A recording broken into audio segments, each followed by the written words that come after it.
Continuando então, nós vamos para um outro campo agora, que é a vida de Schopenhauer. Por que a vida dele se torna tão complexa e tão contrária ao pensamento dele? Para isso, eu vou começar antes da gente entrar propriamente no pensamento, na vivência de Schopenhauer. Então, a mesma coisa, ele vai estar disponível para vocês depois, para vocês poderem utilizar esse mapa conceitual. Mas antes disso, eu quero que vocês prestem atenção nessa imagem. Schopenhauer, ele compreende o mundo da mesma forma como os hinduístas compreendem a roda kármica. Então, dentro desse processo de mundo, eles compreendem que o mundo é puro sofrimento,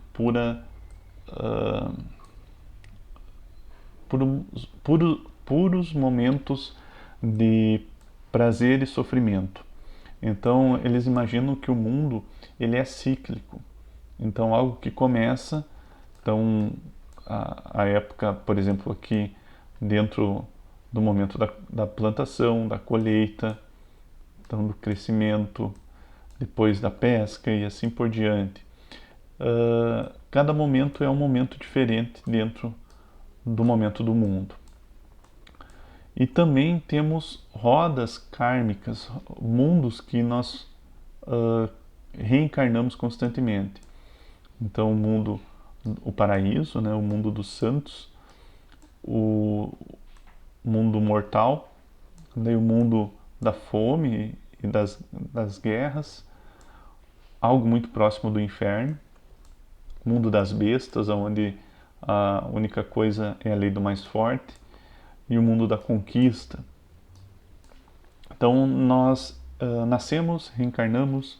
Então, na compreensão hindu, nós estamos girando sempre nessa roda kármica. De repente a gente nasce num mundo bom, de repente a gente cai num mundo triste, um mundo de fome, um mundo de guerra. E tudo é guiado por 4 animais centrais, que são o galo, a cobra e o porco.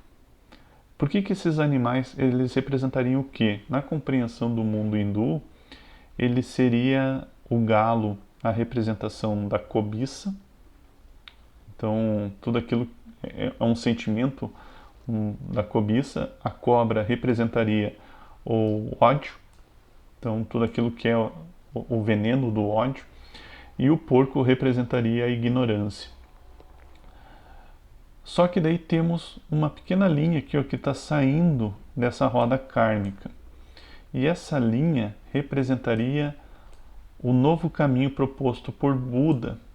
E Buda sai da roda kármica. Então, Siddhartha Gautama e todas as suas encarnações depois, ele se torna um iluminado porque ele sai dessa roda kármica. E o mundo, ele é organizado por um grande demônio. Então, na compreensão hindu, o mundo ele está na boca de um demônio, porque eles compreendem o mundo como puro sofrimento, certo? E isso vai desembocar então no pensamento de Schopenhauer.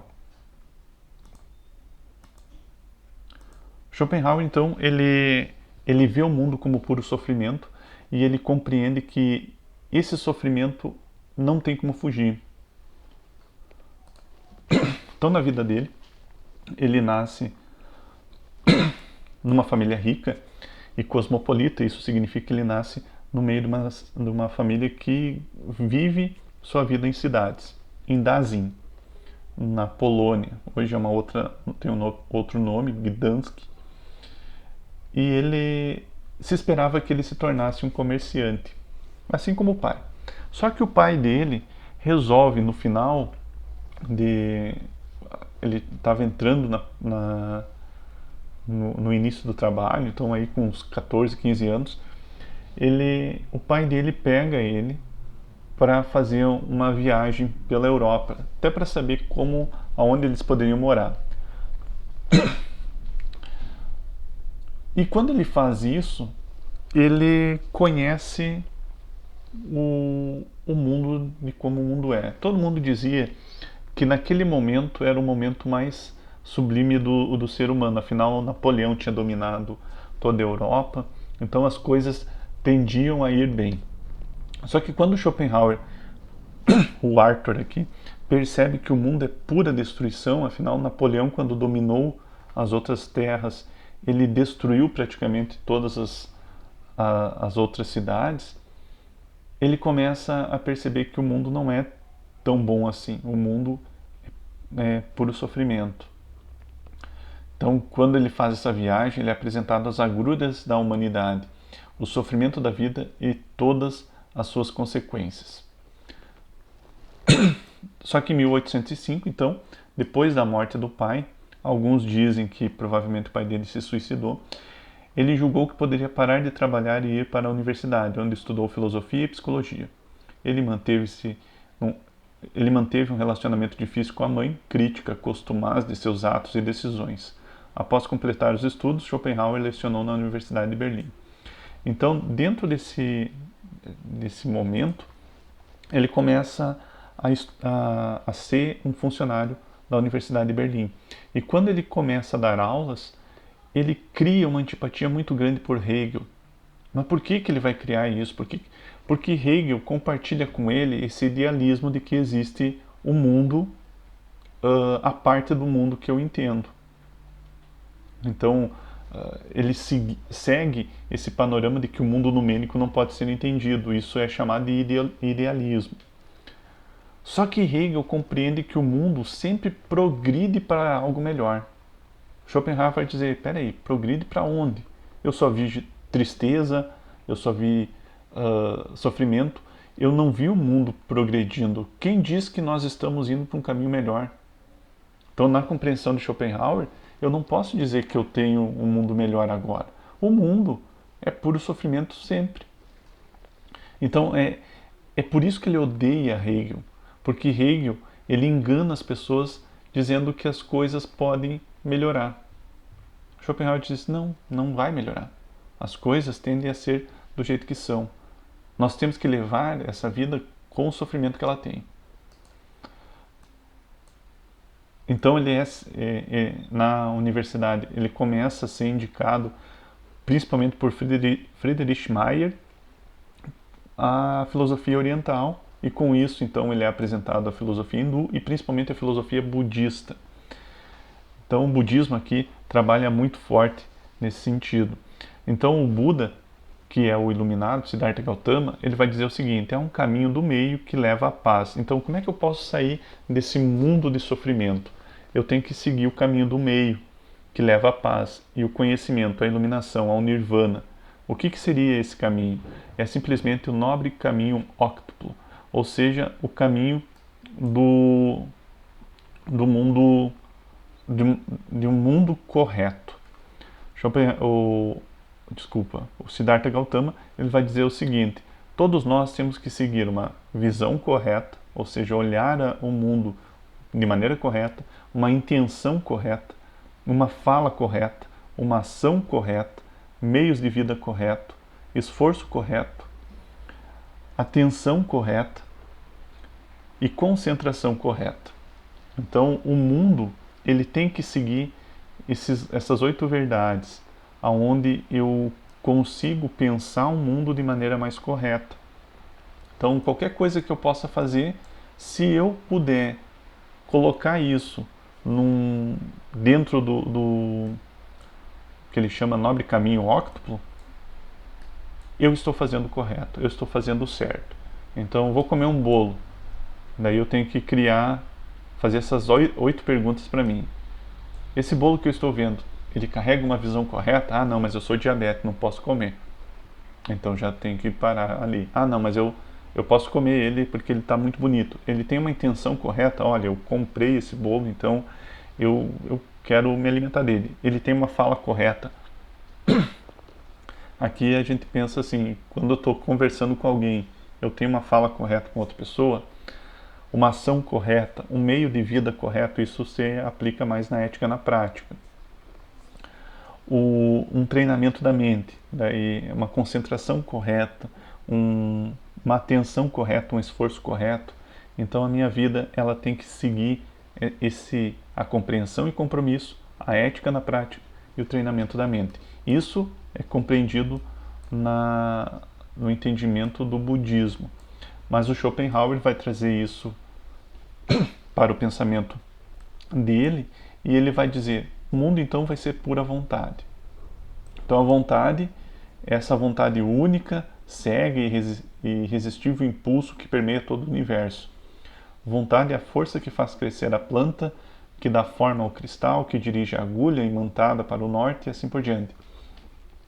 A reflexão, portanto, torna possível ultrapassar o fenômeno e chega à coisa em si. Então eu tenho que usar da minha reflexão para poder entender o mundo que está à minha frente. E isso cria a redenção em todo ser humano. Então a redenção são alguns caminhos. Ele dá 5 caminhos diferentes para a redenção, começando pela arte. Então a arte aqui ela seria um aspecto da existência da vontade. Então quando principalmente a música, quando eu estou escutando uma música, eu desligo a minha vontade individual e entro num campo da vontade do mundo, da vontade irrefreável do mundo. E isso vai fazer com que eu saia do meu sofrimento, da minha particularidade e entre numa contemplação do mundo em todo o seu esplendor. Então a arte é essa experiência estética que torna objetiva a vontade e também a sua anulação temporária. A segunda seria a justiça, é um reconhecimento dos outros como iguais a nós.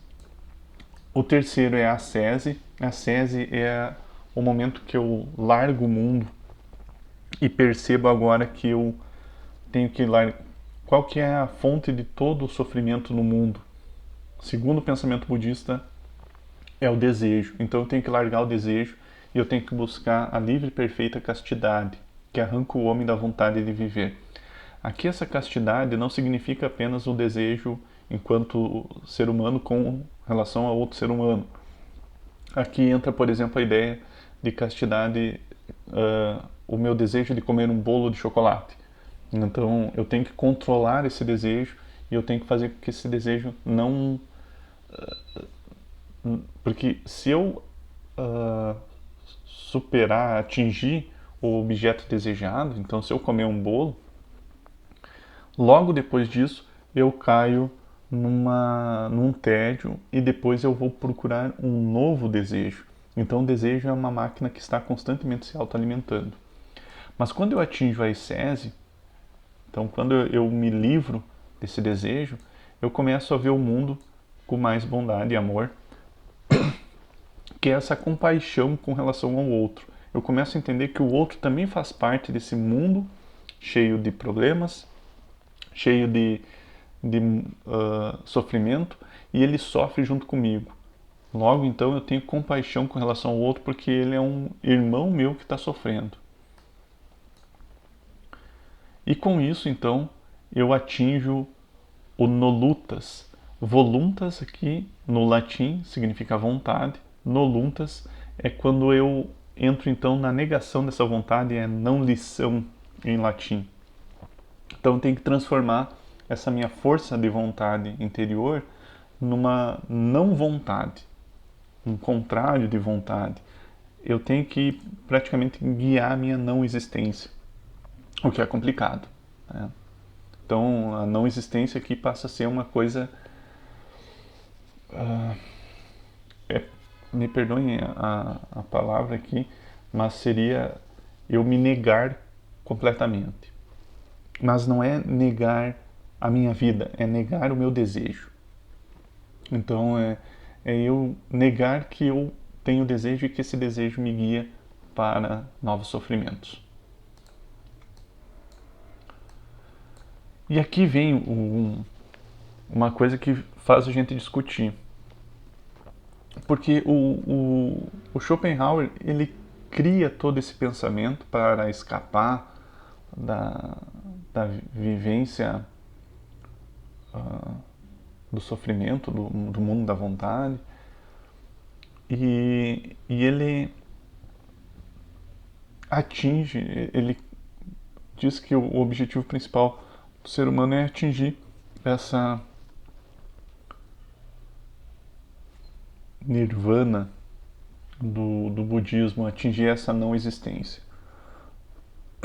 Mas a vida dele demonstra uma pessoa que viveu contrariamente tudo isso. Porque Schopenhauer é uma pessoa muito difícil de lidar. Então ele era uma pessoa irascível, ele era nervoso, ele era uma pessoa, eu não posso dizer assim arrogante, mas ele era uma pessoa que não mudava de ideias. Então era uma pessoa cabeça dura e ele tinha algumas dificuldades de relacionamento com os outros seres humanos. Então ele alcançou fama como namorador e misógino. Misógino é aquele que acredita que as mulheres não são iguais aos homens. As mulheres não têm os mesmos direitos, são seres inferiores aos homens. Então ele já tinha essa compreensão, Schopenhauer tem essa compreensão maluca de que mulher é um ser inferior. Ele evitou o casamento e certa vez foi condenado por agressão a uma mulher. Em 1813 ele muda-se para Frankfurt, onde passou o resto da vida na companhia de uma sucessão de poodles chamada de Atman, alma no hinduísmo e budismo, ou Putz, doente em alemão. Para vocês terem uma ideia, ele era uma pessoa tão teimosa, ele odiava Hegel. Então Hegel, ele chamava o Hegel de mentiroso para baixo. Então ele odiava praticamente o Hegel. E Hegel ele era professor dessa mesma Universidade de Berlim. Schopenhauer ele escolheu o horário de aula dele no mesmo horário das aulas de Hegel. E ele passou 23 semanas nesse mesmo horário, dando aula para dois alunos, enquanto que as salas de Hegel eram lotadas de gente. Então ele passou um bom tempo tendo poucos alunos, e isso demonstrou para ele como a filosofia dele, em comparação à filosofia de Hegel, é uma filosofia menor. Mas ele via que a filosofia dele era muito mais forte do que o pensamento de Hegel. Então, a gente pode imaginar assim, poxa, ele podia ter sido um frustrado. De certa maneira, ele tinha uma certa frustração, mas eu vejo muito mais a vivência dele com um certo senso de humor. Porque o Schopenhauer ele tinha um senso de humor muito forte. E o senso de humor normalmente nasce das coisas que a gente não espera. Então, não quer dizer que ele buscou a ascese sempre, mas ele usou muito do senso de humor para tornar a vida mais tranquila de ser vivida. Afinal, ele tinha todas as dificuldades necessárias, então ele escolheu muitas vezes o sofrimento, e quando eu digo escolheu, ele está levando o sofrimento de uma maneira muito... o sofrimento é a única coisa que existe, então vamos levar o sofrimento para dentro da nossa própria vida. E quando ele faz isso, ele não está se auto-enganando. Mas quando ele propõe vivenciar isso com humor, ele torna a vida um pouco mais leve.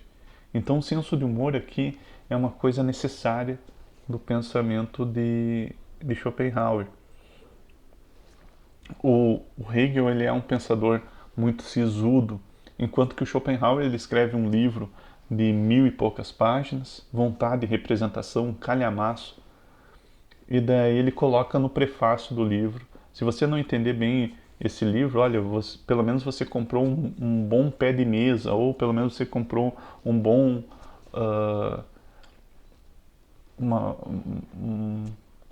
apoio de porta. Então ele compreende as coisas com um certo senso de humor que faz com que ele saia da cobrança diária do sofrimento. E eu acho que é nesse sentido que a gente tem que levar um pouco a vivência de Schopenhauer. A necessidade de levar a vida com um pouco mais de humor. Muito obrigado pela atenção e até mais.